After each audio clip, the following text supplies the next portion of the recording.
భగవద్గీత సర్వ మానవాళి కోసం.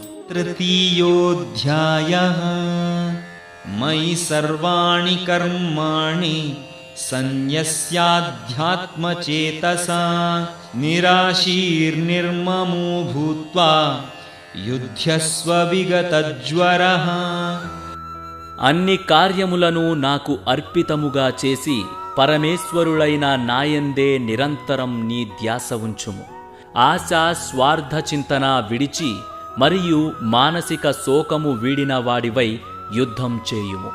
తనదైన సహజ శైలిలో శ్రీకృష్ణుడు ఒక విషయంపై పూర్తి అర్థ వివరణ చేసి చివరికి దాని సారాంశం చెప్తాడు. ఆధ్యాత్మ చేతస అంటే తలంపులన్నీ భగవంతుని యందే ఉంచి అని అర్థం. సస్నస్య అంటే భగవంతుని సమర్పితము కాని అన్ని క్రియలను విడిచి అని. నిరాశిహ అంటే కర్మ ఫలములపై యావ ఆశ లేకుండా అని.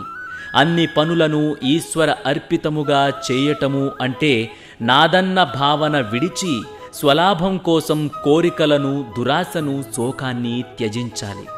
మునుపటి శ్లోకంలో ఉన్న ఉపదేశ సారాంశం ఏంటంటే ప్రతివారు నిజాయితీతో ఇలా మననం చెయ్యాలి.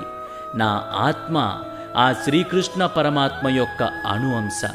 ఆయనే అన్నిటికీ భోక్త, యజమాని. నా పనులన్నీ ఆయన ఆనందం కోసమే. అందుకే నేను నా విధులను యజ్ఞంలాగా భగవత్ అర్పితముగా చెయ్యాలి. నేను యజ్ఞంలాగా చేసే పనులన్నిటికీ ఆయనే శక్తిని ఇస్తున్నాడు. అందుకే నా చేత చేయబడిన పనులకు నేను గొప్పలు చెప్పుకోను, కీర్తిని తీసుకోను.